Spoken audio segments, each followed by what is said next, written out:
The piece that I put up on Medium today is asking the question: Will history judge the Republican senators who vote to normalize Trump's treason?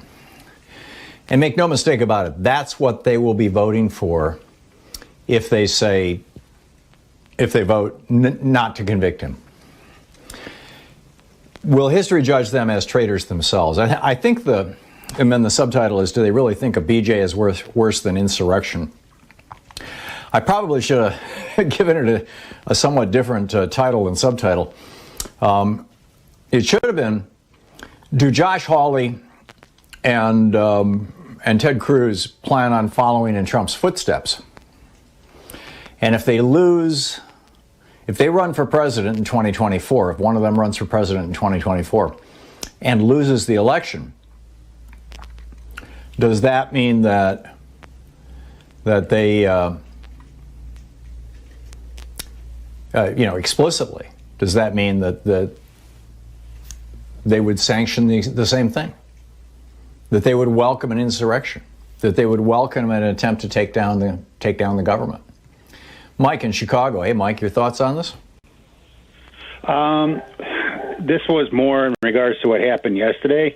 I forget which senator ended up presenting himself as a witness, but I had read that once they become a witness, they can no longer be a juror, which would obviously eliminate, or actually kind of decrease. I don't think the rules are not the same in an impeachment that they are in a regular criminal trial, though, Mike. Well, I mean, I'm going by a source, by who I trust, which is, I assume you do too, is Seth Abramson. That's who said it. Yeah. But I was curious. A witness should not be a juror, but a co-conspirator shouldn't be a juror either. And I think that you could build a fairly strong case that Josh Hawley and Ted Cruz, at the very least, were co-conspirators. Correct. And that's people what I'm wondering if they're going to be called. If they're going to be called as witnesses, or I assume they're, I don't think the House impeachment managers are planning to call any witnesses. I think that they're using video as their witness testimony. I have not heard about any witnesses being called. And welcome back, Alfredo in Mountain View, California. Hey, Alfredo, what's on your mind? Hey, hi, Tom. Thank you for taking my call. Thank you. Yeah, can you hear me? Just fine. Yeah, I am afraid, very afraid, actually, that we already have a fascist government. I mean, the GOP and the Senator and the Republican Senate, they are likely to vote against impeachment. I hope I'm wrong, but if that happens, this is going to set up a really horrible precedent, as you know, and we already have a fascist government, in my opinion. Well, therefore what? I mean, where are you trying to go with that, Alfredo? Or are you just... I'm afraid that this guy is going to be, he's going to run again for president, and he's going to be, hopefully not, but get into office. This is going to incite these wacko groups.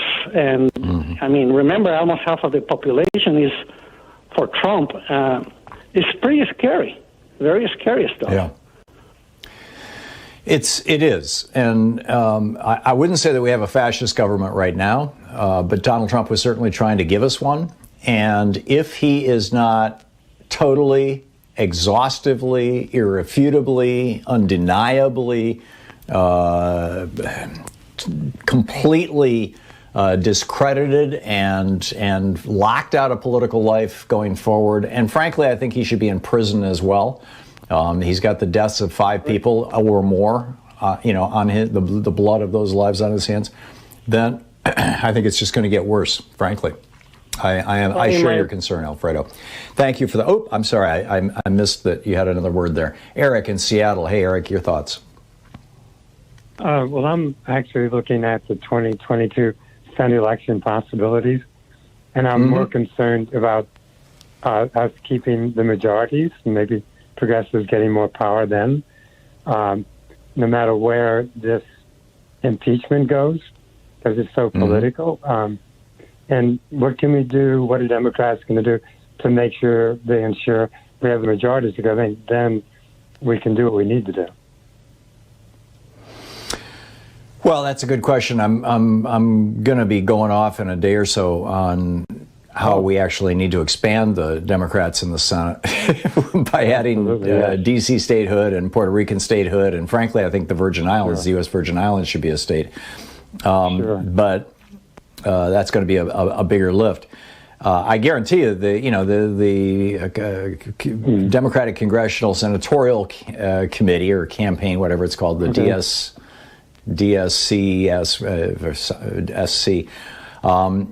is on this. Did you have a specific race that you were concerned about, Eric?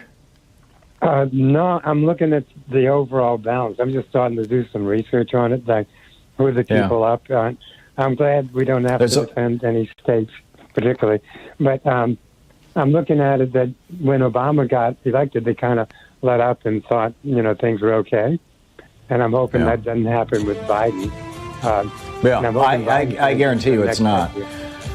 I mean, the danger right now is that there are, I believe, 11 Democratic senators from Republican-controlled states. And if any of those Democratic senators were to get COVID and, God forbid, die, or just become incapacitated, a Republican governor would appoint their replacement. So that's not a good thing.